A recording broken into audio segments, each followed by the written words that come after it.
So now the goal is 2 hearts with everybody. Alright, we'll start with Brian. Oh, I have a message from Brian. Oh no, I've been dreading this day. I accidentally posted my abilities as a fisherman to Brian. Now he's challenging me to another dad off. I've been doing my fishing research online, but I'm nowhere near close to an expert. Still I have to accept. I type back to Brian. Sounds great, man. Super excited to catch all of those fish. Make sure your mower is in good working order because you're gonna be all over my lawn this weekend. That'll show 'em. I brush my teeth and throw on some pajamas. I climb into bed, set my alarm, and close my eyes. Okay, sleep. I'm wide awake. I can't help but think about the last time I went fishing, hoping that there's something I can at least glean from it to give me an edge over Brian. I was about 9 years old. My dad woke me up one morning and told me to get dressed and meet him downstairs. Oh my god, fishing trauma. It was still dark out. I had no idea what was going on. Before I knew it, we were both alone in a freezing cold lake. I had to sit there for hours while it got hot and muggy, while thick air with bugs. I picked up mosquito bites while my dad sat in stony silence, fishing pole in one hand and beer in the other. We didn't catch anything. On the long drive home, my father bought me a pack of cigarettes and— wait, what? I'm home, my father bought me a pack of cigarettes and I didn't say— you were 9! That didn't help, and I think I have some repressed sadness about my father. I'll deal with that later. I hear the doorbell ring. That must be Brian. Still rubbing our eyes, we walk up to see Brian. He's decked out in fishing gear. Daisy's falling asleep next to him. Early bird gets the worm, buddy. You ready to fish? I was born ready. Watch us both be like dog shit at fishing. My eyes narrow in on Brian. It's a good day to die. Hop in, guys. Let's get this fishing party started. I struggle to stay awake as we drive to the outskirts of town. Country music plays quietly from the radio as I watch trees pass by L. It's about an hour north of here, a little spot I've been going to since I was a kid. My dad used to take me there all the time. I don't think anybody else knows about it. I brought everything we need so we can catch some trout, have a nice little fire, and enjoy nature. My fishing pole is in the shop, getting it tuned up. Do you have maybe an extra I could borrow? But of course, it's probably not as nice as it sounds like yours is, though. Right. I'm digging a hole here. Step into the car and help Brian unload the gears. Maxwell runs around us barking. The kids wake up and wander to the shore, where Daisy tries to teach Amanda how to skip rocks. Brian and I carried the tackle boxes and cooler down to the edge of the lake where he has a canoe waiting. Great, it's still in one piece. Hold on, help me out, Maxwell. I help Brian place a tiny dog-sized life vest on the Maxwell. Oh no. Alright, your turn. Brian hands me a lime green life vest. Maybe if I've fallen, you'll save me. I can swim. Thanks. No thanks. These are all shitty answers. It's a life vest. Like, it doesn't matter how good you are at swimming. Like, you could still, like, get your, like, I don't know, like, cramp up and die. I don't know. Why are there 2 answers just saying no? Let's see the first one. If I'm falling, I'm counting on you to rescue me. Okay, he at least liked it. Suit yourself. We didn't say it as flirty. Kids want to fish? I'm good with just throwing rocks into the water. Amanda hurls a rock into the pond with gusto. Yeah, take that, water. Amanda, you're supposed to be skipping them. Is that what we're doing? Daisy, don't you want to fish? I think catching fish is kind of inhumane. We're gonna explore the woods and look at bugs and stuff. Alright, be safe, don't go too far. Brian puts a life vest around himself and we throw all our equipment into the canoe. Maxwell happily jumps in and takes his place looking out over the boat. I get into the canoe as Brian shoves off. We paddle together to get ourselves in the middle of the lake. Most freshwater fish usually feed at dusk and dawn, so that's why I had to get you up early. Yeah, I know, that's pretty common fisherman knowledge after all. Fisherman knowledge I am knowledgeable about. Bro, you're just digging, I don't know. If I was with somebody that was just like lying this long about something and I found out, like, I understand white lies, you know? If you're going this hard on a lie, I'm like, what's your ulterior motive here? Like, I get it. Good old Daddy Jack is competitive and just wants to look cool. But that's the lying this long about some things a little trust breaking in my opinion, you know? Still a gambling man? You know it. Let's see if you can catch more fish. You can catch more than one? Sounds easy enough to me. What's on the line? Besides all the fish I'm gonna catch, obviously. I was thinking something a little more high stakes than mowing the lawn. Custody of our children? More than that. Let's say if I win, I get your weed whacker. The Whack-A-Master 2000? That's a limited edition! But if you win, you get my pole saw, the Reach and Cut 3000. The cordless version? That's the one! I don't know what any of the shit is, besides like a weed whacker. You're on. We shake on it. I suddenly remember that I don't know how to catch fish. My foolish fatherly pride will one day be my undoing. I watch as Brian ties a lure and does some stuff I can't quite follow with his fishing pole. He casts into the lake. Oh boy, now I have to do that. I stare down at the tackle box and at the pole in my hand. Put some bait on the hook, insult the fish, stretch before physical activity. Alright, we'll stretch. He liked it. Because I'm such a pro fisherman, I anticipate a lot of quick physical movements over the course of this fishing session. To prepare for such activities, I will now stretch my body so that it is limber and ready for battle. Shut the fuck. This is very responsible of you. I do a few calf stretches, some bicep pulls, and crack my neck several times. Can I do that right now? Okay, no, I did it earlier. Can I? Okay, I can crack my fingers. I bend over and try to touch my toes, but I just can't make it happen. I barely get the tips of my fingers past my shins. Alright, my nubile body is now lithe and pliant, perfect for wrangling every trout in this lake with my bare hands. Now what? Perform a fish mating call, tie a knot or something, meditate. What? Alright, we're gonna go with it. I close my eyes and relax my muscles. I clear my mind of all thoughts and focus on taking deep, even breaths. What are you doing? I'm meditating. It's an exercise of mindfulness and positive visualization. Oh, he liked it! Again, I thought it was a neutral one, and he liked it, I guess. It often helps me to use a calming mantra while I'm meditating. I'm going to kick Brian's ass. I am better than Brian. Brian will never beat me. I am the superior dad, etc. I think I'm ready. Let's cast this sucker. I pull my rod back and launch the lure as hard as I can. Ugh! And the lure flies off the line and sails far, far away, landing in the lake with a loud sploosh.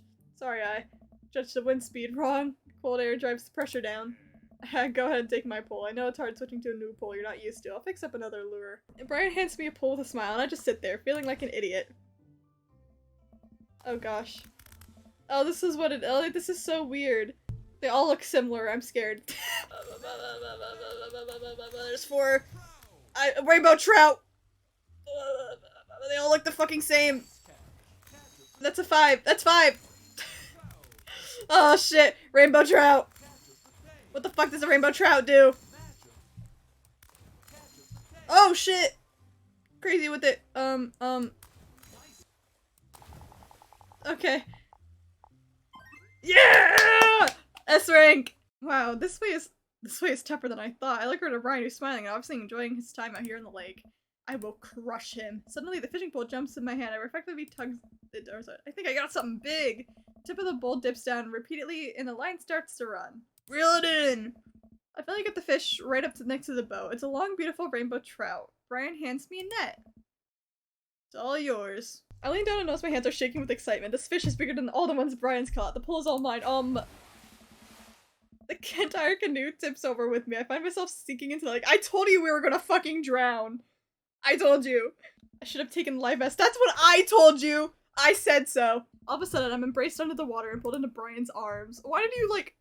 I mean, you see, the way you said that was really, really romantic.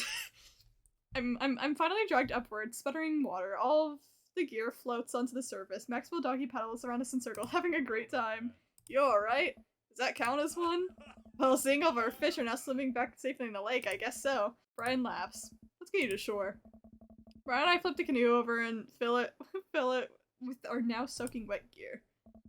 We row back to shore and with Maxwell in tow. Oh shit, dad bod! So we get to the beach, Maxwell darts off into the woods. Brian takes off his shirt, dots of the lake water glisten in the sun across his strong back. Man, all that general contracting must have built that guy like an ox.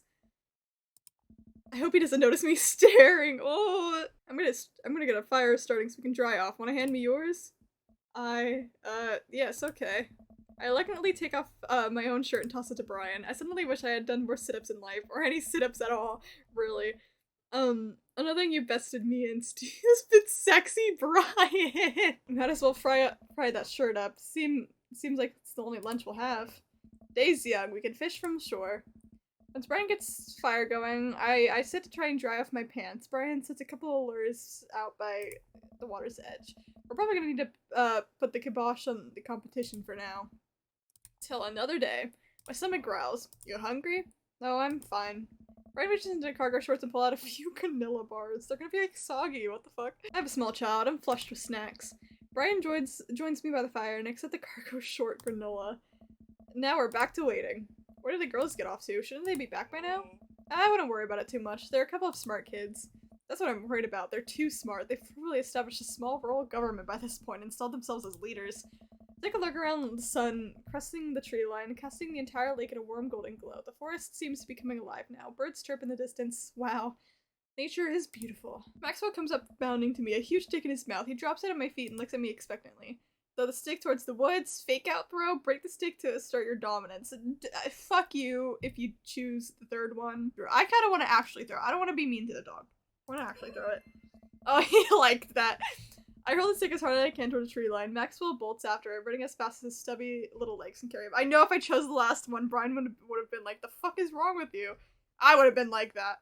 Which, consequently, is not very fast. It is very cute, though. Nice throw, Daddy.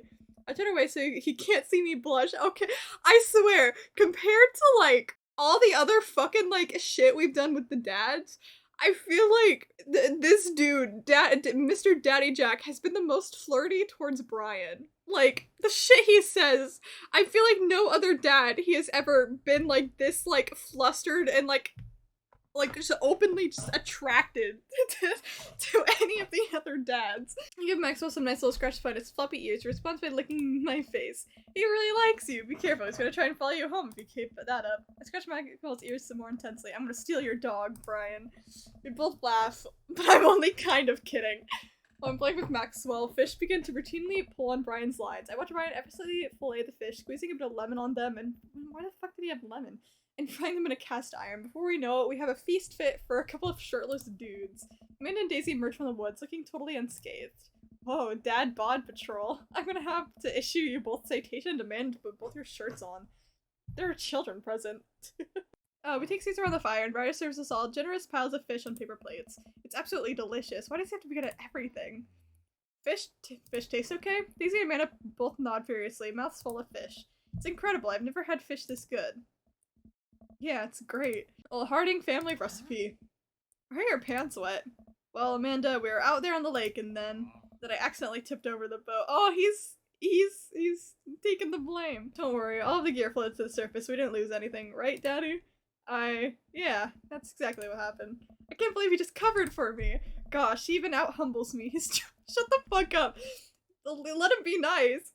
He's trying to beat me at everything, including my world-famous sense of humility. Cleaning up the camp, we pack up the station wagon and let Maxwell into the back seat. The poor pup falls asleep in a cuddle puddle with Amanda and Daisy. They've had a long day. That's so cute. It's been an ordeal today, bud. Let me drive you guys home. I want to prove that I'm the most awake dad on the block, but yeah, I'm beat.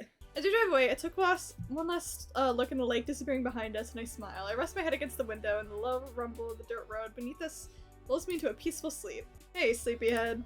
I opened my eyes and realized that I've dozed off in the car. I subconsciously wiped a bit of drool off my chin. Oh, hey, I was resting my eyes. Just in case we suddenly have to jump into any sort of conflict, so I'm super awake for it, and ready to fight. My strong arms. It's all good. You earned some rest, buddy. Thanks for my else today. I had a lot of fun with you. Thanks for inviting us. I also had fun, actually. Glad to hear it. Take it easy, yeah? You too. Take it the easiest. Brian chuckles to himself as he unloads the car. The minute I get inside, it immediately claps onto the couch. Long day. Yep. I was so close to that pole saw. Pole saw? Yeah, Brian and I were competing to see who could catch the most fish, and... stop. Why do you care so much? Panda, just look at the guy. He so obviously got my number, and he's rubbing my face in it. Ugh. Dad, I love you, but you're kind of dumb sometimes. Dumb or clearly the superior dad? You know what? I don't have any energy required to properly unpack your weird fixation with asserting your masculinity. I'm going to bed. Amanda slides off the couch and face down onto the floor. I'm a tired slug. Amanda, that floor is disgusting. I don't care. Well, night, honey. Night, Pops. That's cute. Yay! Respect. Oh shit, that's a lot. Alright, how do we do? That looks like a good score. Yeah! Oh shit, it's like straight into cutscene. Okay. Well, it's been a long day. I'm just about ready to pack it in. After a few bites of ice cream from the freezer, I turn off all the lights and walk down the hall to my room. I wonder if Amanda's still awake. Oh, are we still like at the same day? I don't know. What is that? The kids need some sleep. As I pass by her room, I can hear a faint sound, but I can't make what it is. I get a little closer. Is she crying? Knock gently on the door. Hey, Amanda? The crying immediately stops. Not right now. Voice sounds strange. She sniffles. I need to make sure she's okay. I open the door. In the dark, I can see Amanda's outline in the middle of her bed, knees hugged up against her body. Is everything okay? I don't want to talk about it. Did something happen? I don't want to leave her alone. Did something happen? No, nothing happened. Go away. I don't want to, like, pester her and make her annoyed, but I don't want to just be like, okay, bye. Amanda, get out! Okay, okay. Maybe I hear Shoma shut the door behind me. Once the door closes, I can hear her crying again. What the fuck? At least like give her a hug or some shit. Hello? Wow. Why is she upset? She seemed fine earlier. She's usually so open with me. Did I do something wrong? Is she mad at me? I guess if she wasn't before, she definitely is now. I can't even remember the last time she snapped at me like that. Alright, I'm falling asleep. When I finally do, I'm still thinking about Amanda. After a long night of very little sleep, I roll into bed and make myself a pot of coffee. Amanda should be up for school soon. Maybe she'll be willing to talk about whatever's bothering her. About 10 minutes before she's supposed to leave, Amanda comes out of her room and makes a beeline for the freezer. Morning, Amanda.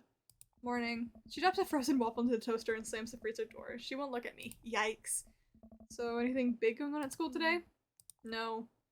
Okay. Do you need a ride to school? No. Want some coffee? Amanda pulls the toaster lever up and takes her still freezer-burned waffle out before it's finished cooking. I have to go. Amanda picks up her bags and storms out. Oh, Jesus Christ, that was loud. I haven't seen her act like this in a long time. It's usually short-lived, but it always hurts. Hopefully this blows over, and then things are back to normal soon. I sit back at the kitchen table and look at a picture of Amanda and I hanging out on a wall. In it, I'm teaching her how to ride a bike. Her face is a mixture of excitement and pure, unadulterated fear. I remember how determined she was. Every time she would fall off and scrape her knees, she would get up and try it again. Finally, I had to stop her because she was bleeding everywhere. Then she started to cry because she didn't think she needed bandages and wanted to keep trying.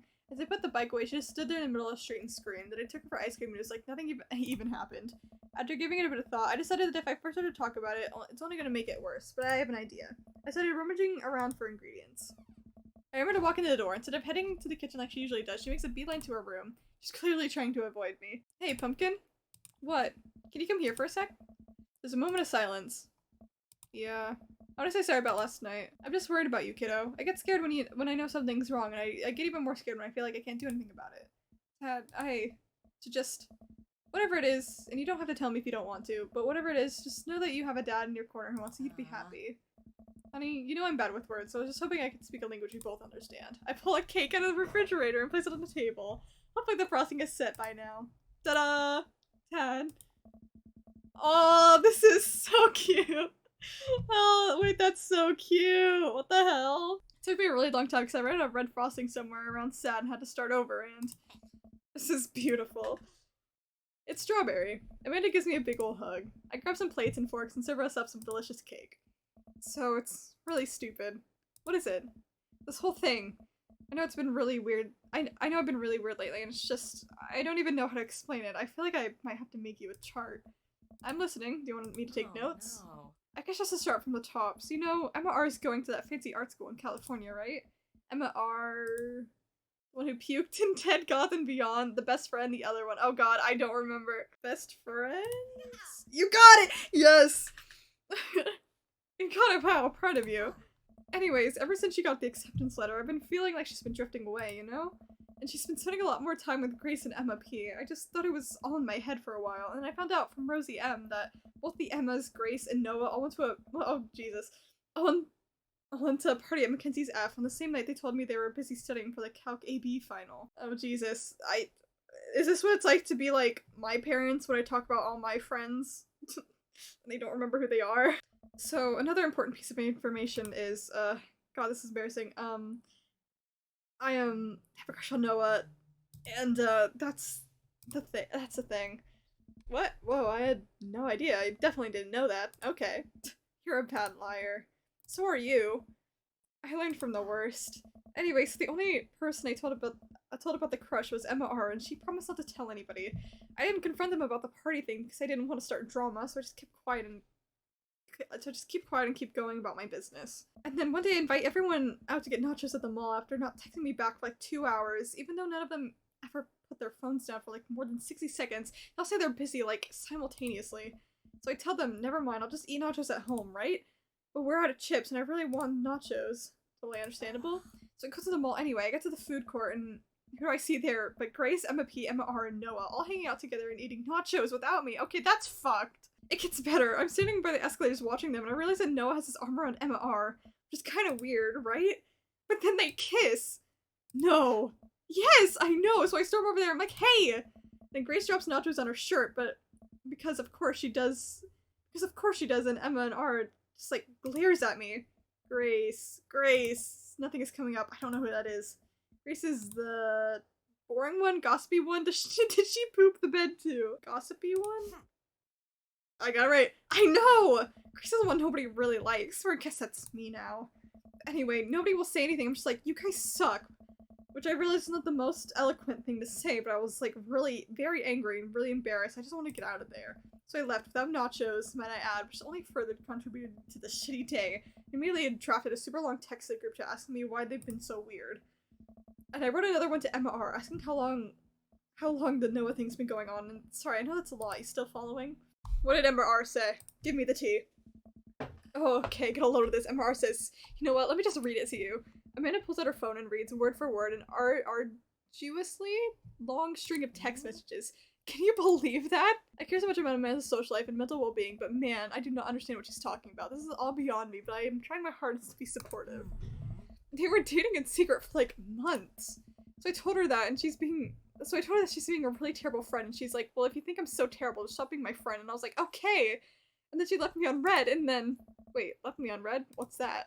Oh, like, she saw my message and didn't reply, and I know because there were red receipts. I don't know what red receipts are, but I'm going to nod and pretend I understand. Gotcha. So this is all happening, I'm talking to Emma P about how mad I am because she's at least being kind of reasonable, and I'm venting to her about how pissed I am at everybody and stuff. And then out of nowhere, Noah texts me like, how can you say that about me? And I'm like, say what about you? And he tells me that Emma R sends screenshots at everything I told her to the group chat I just got kicked out of. Alright, I think you lost me at screenshots, but it definitely sounds bad. There's so much more, but honestly it's just really stupid teenager stuff. The bottom line is that everyone dropped me, and half of my grade hates me, and now I have no friends. Amanda, I'm so sorry. I almost expected it from everybody else, but Emma R's been there since Dad died. Can't believe she would just stab me in the back like that. I'm not even that mad she's dating Noah, I'm just upset that she lied to me about it for so long. Amanda stabs the remnants of her cake. Okay, I take it back. I'm kind of mad she's dating Noah. Like, what did I do wrong? Why did everyone just suddenly decide I'm not cool anymore? Why wasn't I enough? I don't understand. As bad as I am at everybody, like, I miss them, Dad. Amanda looks so dejected. I almost can't take it. What possibly could I say to help?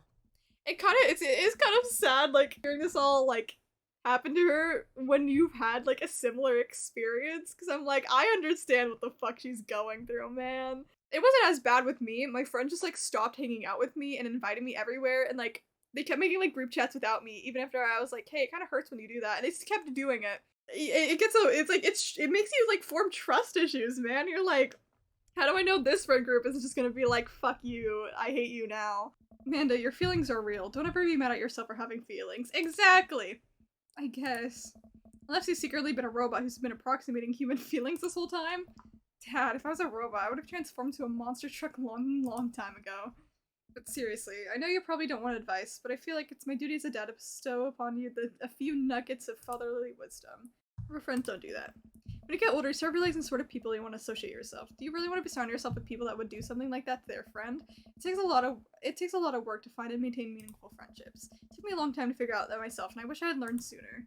If the other person isn't putting the effort to show how much they care, it's not worth it. You're not beholden to being their friend. Ultimately, I think this is way more about their character than it does yours, because you're amazing, and if they can't see that, well, that's their problem. I'll keep that in mind. I like that at the table. Did we just eat that whole cake? Yes, we did just eat that whole cake. As you should. Well, good talk. Amanda gets up to go to her room. Before she goes to the door, she turns around. Hey, Pops? Yes? Thank you.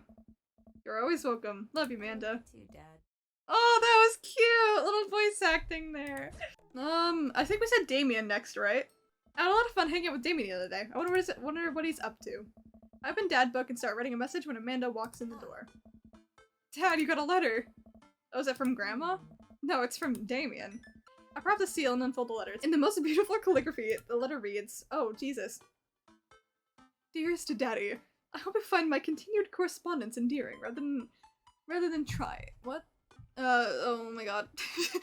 One can only hope that my use of the slower, more traditional form of communication will showcase my sincere and earnest sentiment that I greatly enjoyed our time together. I wrote this hastily under the warm embrace of excitement, fearful that I may misstep and speak towards something unwelcome. For now, I hope that you might forgive my boldness. I will simply say that your company has greatly occupied my thoughts. While the afternoon may have been derailed by forces unforeseen, your companionship helped a great deal, not only in the discipline of my child, but in the morale of my spirit. God, this is so hard to read. It's like not even hard. Like I can read the handwriting, but it's all like when everything's like clumped together in big words, my brain's like, huh?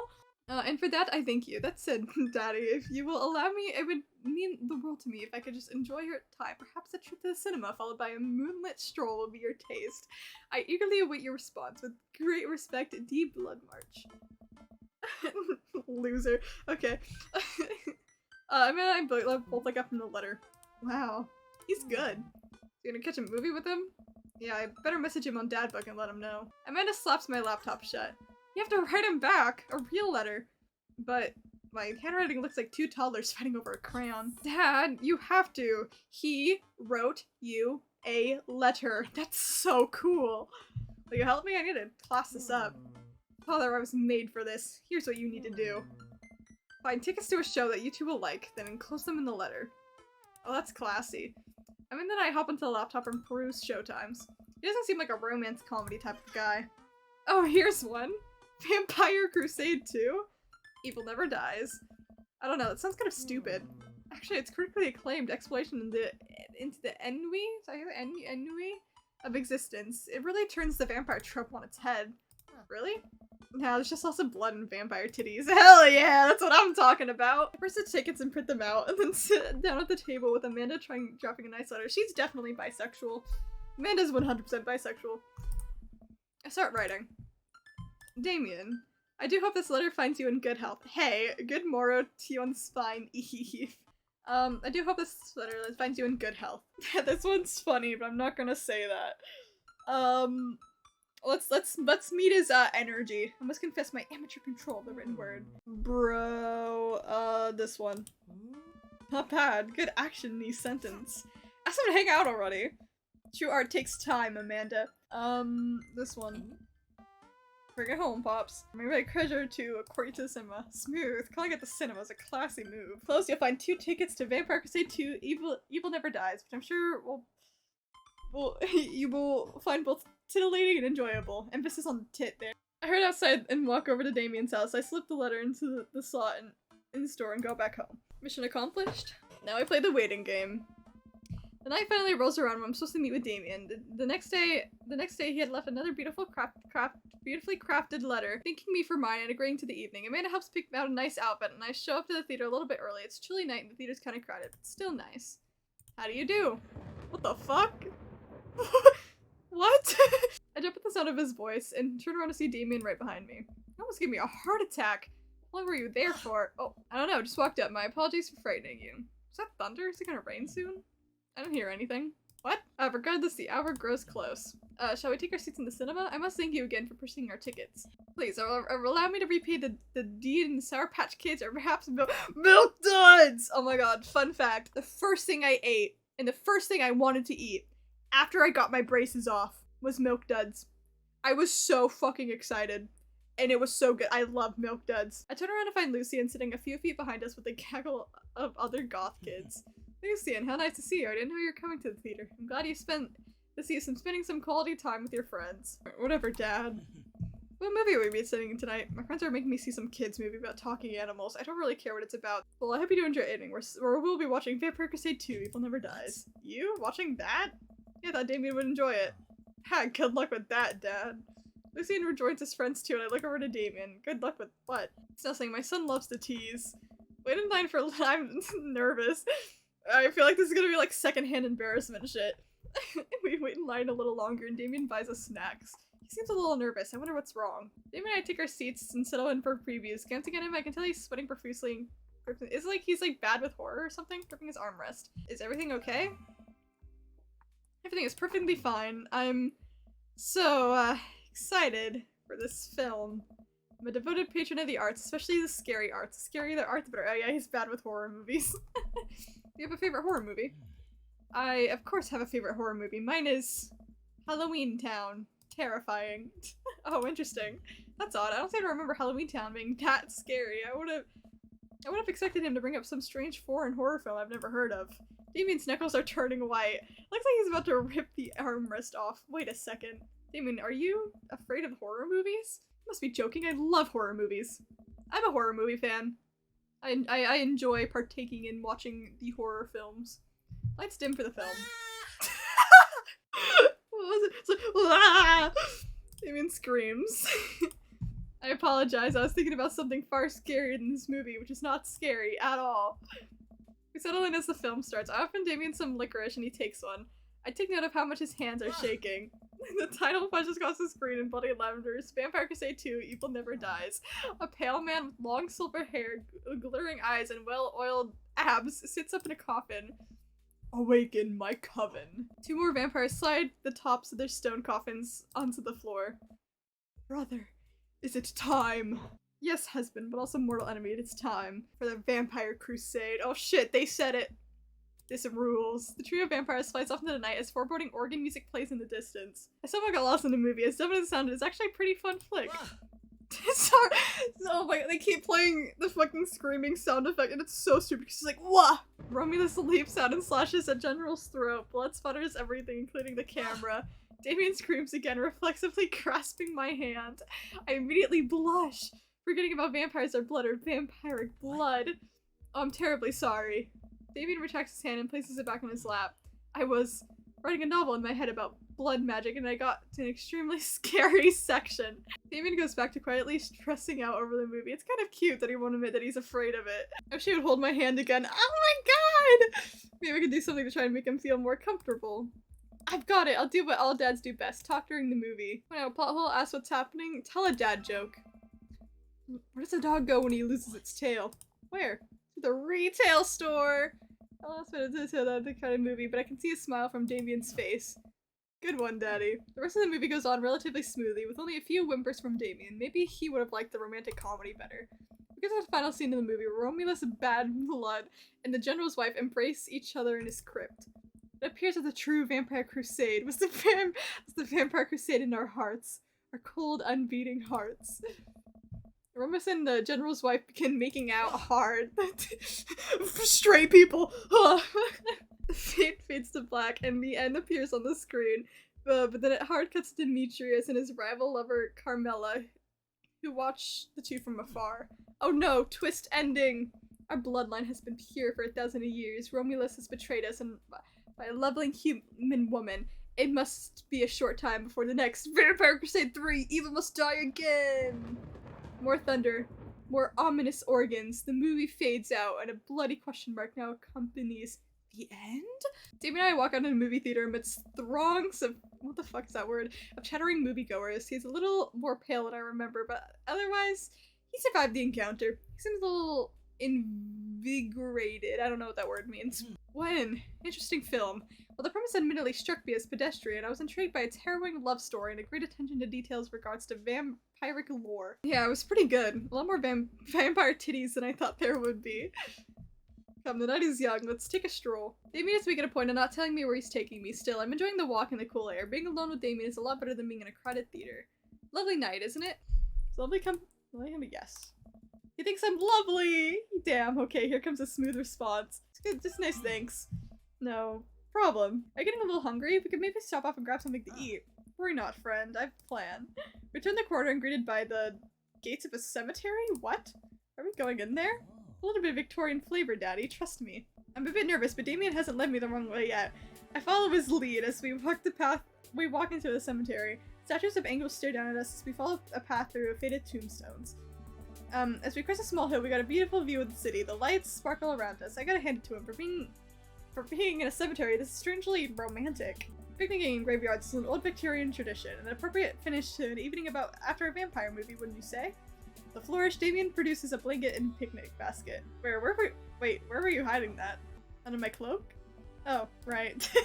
Damien unfolds the blanket and we sit down, gazing at the city lights. He produces a bottle of red wine and a fine selection of cheeses. I have a question though. Are you so okay with being in a graveyard, but you had trouble handling a scary movie? I wasn't. He sighs deeply. Okay, yes, I was extremely scared by that movie. I was not writing a book about blood magic in my head.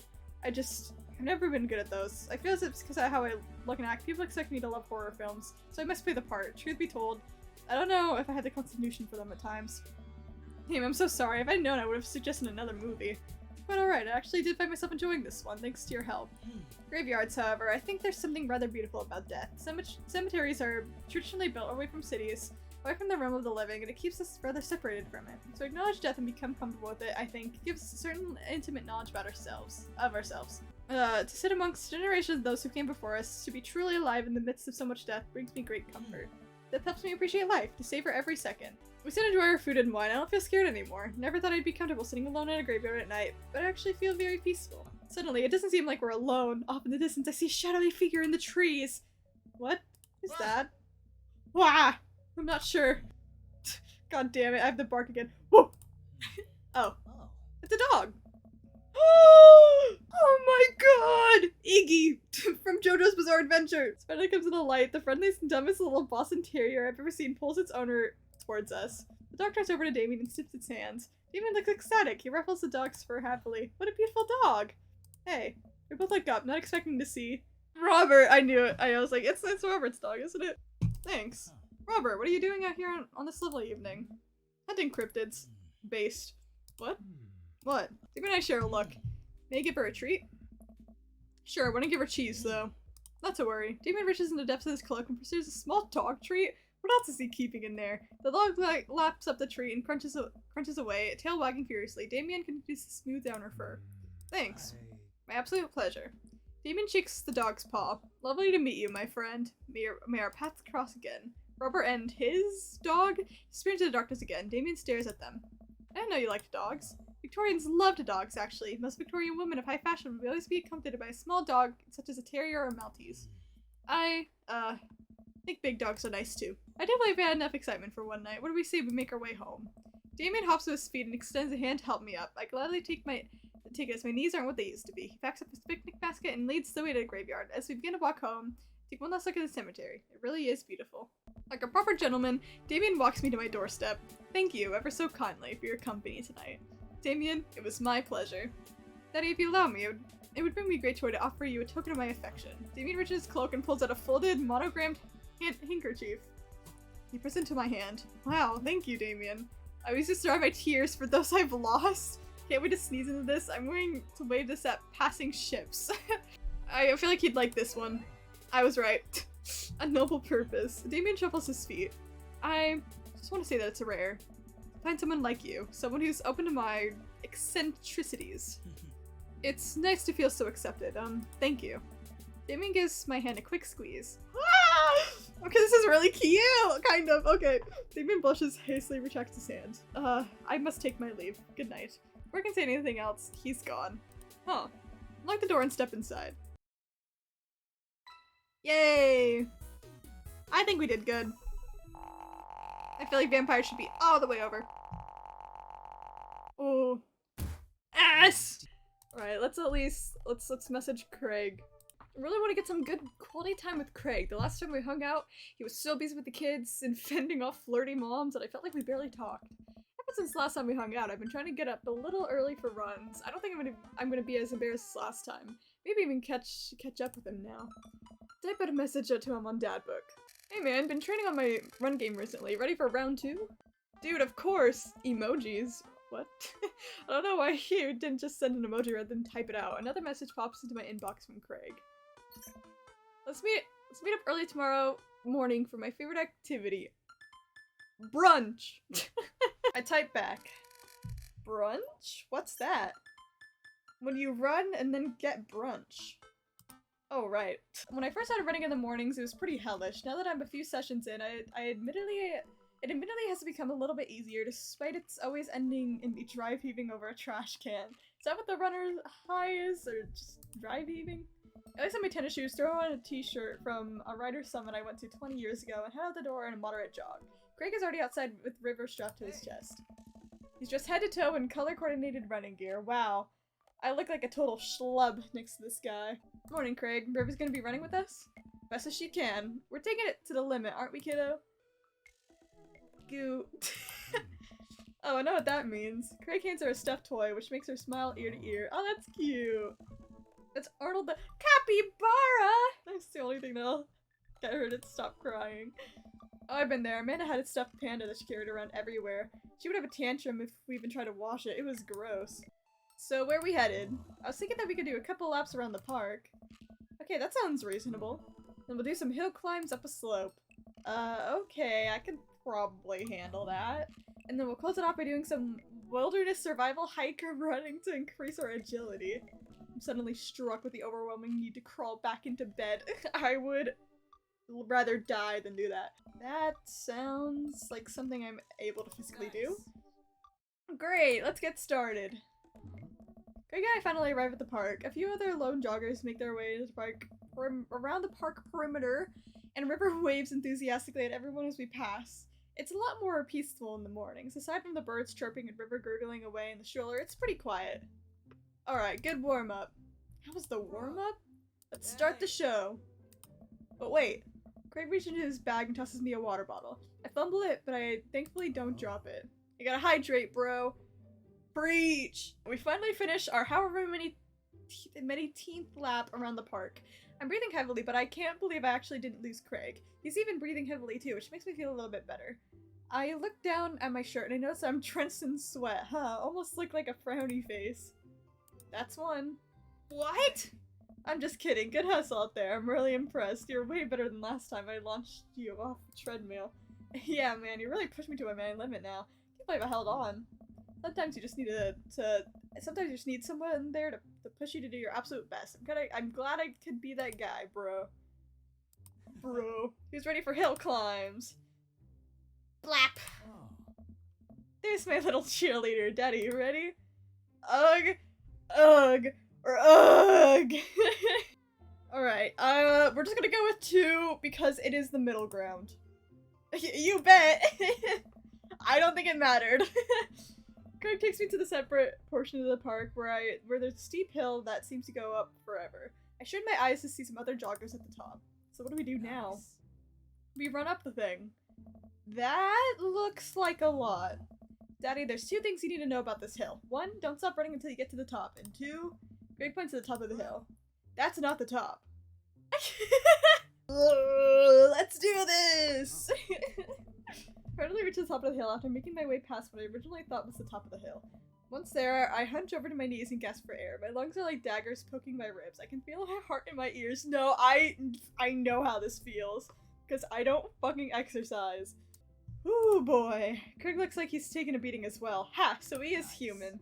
Daddy, put your arms on your head and stretch to your elbows. It'll help you breathe better. Do as Craig says. It feels a little better, but I'm still in agony. And here. Craig tosses me the water bottle again. I hydrate like my life depends on it. As you should. Thanks, dude. Hey. Phenomenal work. You feel that lightness in your head? That's the runner's high. Oh, that's it. I thought I was just, you know, dying. Wanna take it slow for a bit? I would like that very much. As we're catching our breath, River starts crying. Oh my god. She looks ugly. Sorry. What's wrong, Sweet Pea? You wanna play with Arnold? Craig looks around us. Oh boy, man down. I think we lost Arnold. River keeps wailing. Thank God we don't have a sound clip for it. I've abandoned my child. This toy. Gotta find him, dude. Should be simple, right? We just gotta retrace our steps. I remember River last time we get down at the bottom of the hill. Craig and I jogged down the path, searching high and low for the stuffed capybara, which Craig takes the time to explain to me is a large rodent native to South America. To the place where River might have dropped it, but it's still nowhere to be found. Looks like we got a mystery on our hands. We have to get to the bottom of this. I suspect foul play. Looks like this is a prime case for world-renowned detective Jack. Dude, it's time for a bro adventure. For some reason, my brain was like, JoJo? So, where to, protective? The playground, field, woods. Playground. I go to a small playground at the edge of the park. A couple of kids are playing in the jungle gym while parents watch in the nearby benches. On one of the benches, I spot a familiar face. Joseph! You can look for clues, interrogate Joseph, Try to calm River down or move to another part of the park. See what Joseph's up to. Welcome to Joseph. He seems to be engrossed in his book. Joseph! Hey guys, didn't think I'd see you two out here. Daddy, are you exercising? Sure am. You know me. Just love to run and be healthy. It's kind of my whole thing. What are you reading? Oh, just a book on knots and rope tying. Oh, cracker. For... What the fuck? Did he just say the C word? For boats, boat ropes. Right. Say, you didn't have to see a stuffed capybara around here. What's a capybara? A large rodent that's native to South America. Joseph thinks for a second. Haven't seen one around. I'll tell the kids to keep an eye out. Thanks for your help. Thanks, Joseph. I'll let you get back to your rope book. Boat ropes! Back to the playground.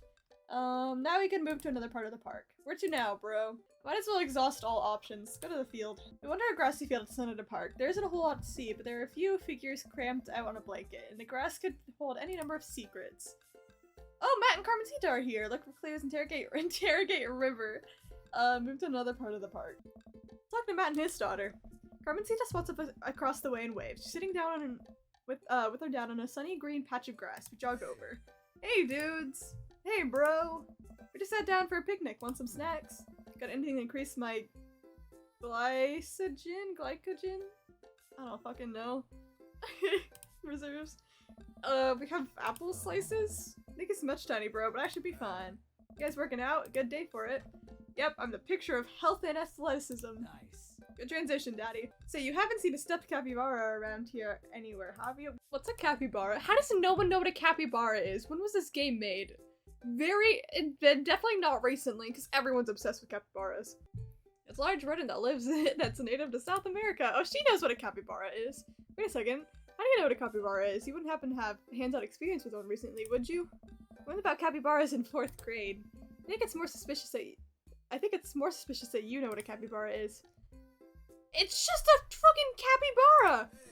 Oh my god. What if I took Arnold? What if I'm the culprit and I just don't remember?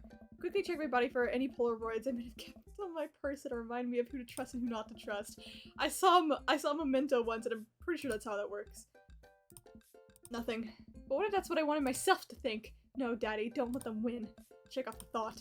I saw a couple of squirrels over there by the tree, though. I don't know if that helps. If you want to see some cute squirrels, you should definitely check it out.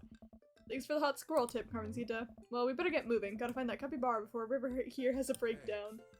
Good luck. Let me get some apples for the road, though. Carmencita takes me off to some road slices and we're on our way. We carefully comb through the field of grass and flowers. I can't seem to find anything much besides a couple of ladybugs and a nickel. I'm looking. Craig goes out to me from across the field. Daddy! I jog over. Craig is kneeling in the grass expecting something. I approach, my heart in my throat. I lean over Craig. I see it. This is Arnold's leg. There's been a murder! I put my hand over River's eyes. No one should be subjected to this senseless violence. My god. Who or what would do this? I don't know, but we might be dealing with something beyond our grasp. I can't look at this anymore. I turn around and wipe the image of the stuffing strewn across the ground from my mind. Running out of time. We may already be too late. Bag and tag it. Let's keep moving. Okay, let's move to another part of the park. I would feel bad for interrogating the child. Dad Deuce, where should we go next? And now we can go into the woods. When we go into the outskirts of the park, there are a couple of benches by the dense tree line. Looks like Robert is here all by himself. It also seems like the perfect place to look for clues. Gray and I searched the outskirts of the woods, hoping to find anything that might lead us to Arnold. There are a couple of cigarettes and empty beer cans scattered around the thicket. It's probably a hot spot for edgy teens to hang out at night and say swears and stuff. But it doesn't look like there's a recent activity that might be capybara related. Might be a dead end, partner bro. Let's interrogate Robert. Maybe Robert saw something. We walk up to Robert's bench. Hey Rob. Don't call me that. Okay, hi Robert. Don't call me that either. Okay. Hey, buddy. What are you up to? Thinking. This is my thinking bench. I get a solid 2 or 3 hours of brooding per day, filling quotas. You mentioned seeing a small stuffed capybara around? Capybara it's a large rodent native to South America, I know. See, I've seen one, a stuffed one, not a real one. That would be weird. Alright, are we going to be good cop or bad cop here? Okay, we're gonna be bad cop.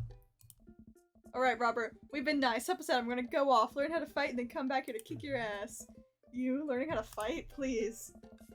Well, fine, if you don't tell us what you want to hear, I'll spoil the season finale of Long Haul Paranormal Ice Road Ghost Truckers. You're bluffing. My buddy here doesn't play by the rules. Daddy will do it. Caleb and Flint crash into a haunted. Stop! You're a monster! Robert sighs. I haven't seen any goddamn capybara, okay? Damn. Return to the woods. I don't know what else to do. Get to another part of the park? Clock's ticking, dude. Where are we going next? I don't know what to fucking go. Check out the playground again? The playground. I don't know, I guess... I don't know where to fucking go. I'm trying to put the pieces of the kids together, or I have indigestion. We better keep moving. Re-examine the field. Guess because I never interrogated River. Wait, let me try this. It's always been the culprit you least expect. Yeah, I with River, who still looked like she's on the verge of tears. Okay, I'm not even letting you guys choose. I'm not gonna be bad cop to a baby. Hey, sweetie, believe me, nobody wants to find your capybara more than me, but we need more clues. I think somewhere in that baby brain of yours, we might have something that'll lead us to the perp. So what'd you say, kiddo? Bleh. Turn to Craig. We're getting nowhere with the witness. Back to the field. Where am I? River's still holding it together, but not for longer. Tiny eyes betray a barely concealed broiling rage just beneath the surface. There's something, some baby. I don't know. Let's move. Oh no, go back to the fucking playground and fucking interrogate Joseph again. See what Joseph's up to. Come on, Joseph. He seems to be engrossed in this book. Joseph, do you happen to know where Christian and Christy have gone? They're kids. They get into mischief sometimes, but they always come back. What the fuck? It's a little suspect. Mischief, you say. Wait, am I being interrogated right now? No, yes. Oh, only if you did something wrong. Thank you for your time, citizen. Only if you did something wrong. What are you hiding, Joseph? Whoa, kinda getting third degree here. This is serious. There's a capybara on the line. You're more than welcome to ask Christian and Christy. I mean, I imagine they have their ears on the ground in the latest playground drama. They might have somewhere in the woods. Thanks, Joseph. We'll get back to your rope book. Boat ropes! Yeah, head back to the woods. Into the woods. Joseph Swins was around here somewhere. Fucking interrogate Robert again, I guess. I don't know. Time to go home Robert again. We walk over to Robert's bench. Oh Christ, what now? Should we be bad cop again? Or should we go with good cop this time? I'll be a good cop this time. Come on, Robert. The sooner you tell us, the sooner we can let you go back to your brooding. Bad cop time. Robert, if you don't help us, I'm gonna put you in a headlock. Is that a threat or a promise? Whoa, slow down. Back off. Stretch never exhausted. Craig is exhausted. What the fuck was... Is he upset because we didn't find him? Hey buddy, I got a rain check on brunch. You need to get River home and calm her down. Alright, good luck, bro. Thanks, bro. Did we not find her? I think I was upset. We didn't find the capybara. I don't know what to do. I was trying to do everything. Maybe I should have gone bad cop. Maybe that would have worked better. I don't know. I'm expecting, because we didn't find it, maybe an A rank at most.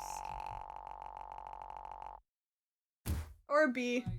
I'll take it. I'm definitely not feeling Craig as an option, TBH. Like, at least with the other guys, we've gotten a little bit of, like, romance shit going on. Him was just exercise and fucking looking for a lost toy. There was I feel like we don't have as much chemistry, you know?